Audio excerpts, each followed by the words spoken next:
ওয়ালাইকুম সালাম। কেমন আছেন আপনারা? যাক, আলহামদুলিল্লাহ।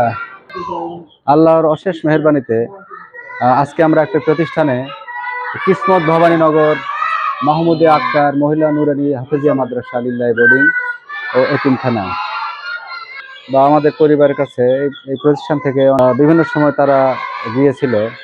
আমরা যতটুকু পারছি সহযোগিতা করার চেষ্টা করছি, কিন্তু আজকে এই প্রতিষ্ঠানে আসার পরে যেটা দেখলাম, আসলে দূর থেকে কোনো জিনিস অনুমান করা অসম্ভব বা অনুমান করা যায় না। এদের ছাত্র এবং ছাত্রী দুটো আলাদা শাখা।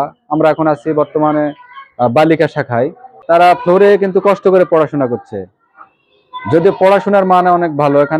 এখানে শিক্ষকরা যারা আছেন খুব সুন্দর করে পড়াশোনা করায়।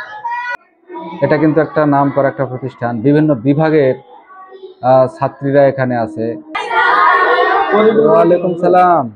কেমন আছেন আপনারা? যাক, আলহামদুলিল্লাহ। বসেন বসেন বসেন। আমি এই প্রতিষ্ঠানের প্রত্যেকটি রুমে যাওয়ার চেষ্টা করেছি এবং প্রত্যেকটা রুমের পরিবেশ একই রকম, যে তারা সবাই হাতে হাতে বই রেখে বা কোরআন রেখে পড়াশোনা করছে, যেটা তাদের জন্য খুবই কষ্টকর। বা অনেক সময় ফ্লোরে কোরআন শরীফ রাখে। তো এইভাবে টানা পড়া কিন্তু খুবই কষ্ট। তো আমরা চাচ্ছি যে তাদের সামনে যদি আমরা এরকম একটা টুলের ব্যবস্থা করে দিতে পারি। আসলে এরকম টুল পেলে কিন্তু খুব আরাম, তারা খুব স্বাচ্ছন্দ্যে এবং সুন্দরভাবে পড়াশোনা করতে পারে। তো আমরা আজকে আমার উদ্দেশ্য যে তাদের পড়াশোনার পরিবেশটা যেন আমরা একটু উন্নত করতে পারি, তাদের প্রত্যেকের সামনে যেন এরকম বেঞ্চ দিতে পারি। আমরা যত দ্রুত সম্ভব আমরা চেষ্টা করব তাদের প্রত্যেকের সামনে এরকম টুল দেওয়ার। তো আপনারা সবাই পাশে থাকবেন।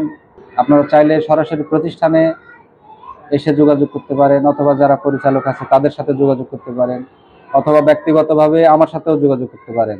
যেহেতু এখানে কোরআন শিক্ষা হয়, যেটা আমাদের ধর্মীয় শিক্ষা, তো শিক্ষাটাকে আমরা আরেকটু উন্নত করার জন্য বা পরিবেশটা আরো ভালো করার জন্য আমরা চেষ্টা করব।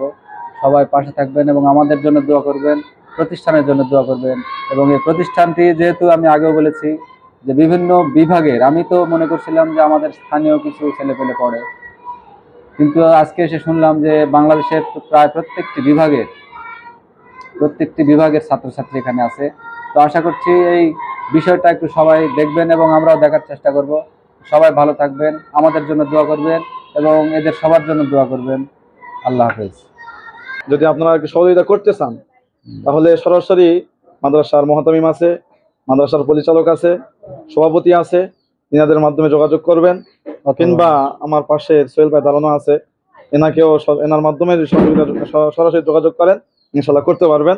আমাদের পাশে সবসময় আপনারা থাকবেন ইনশাল্লাহ। ইনশাল্লাহ। আচ্ছা, আসসালামু আলাইকুম। ঠিক আছে।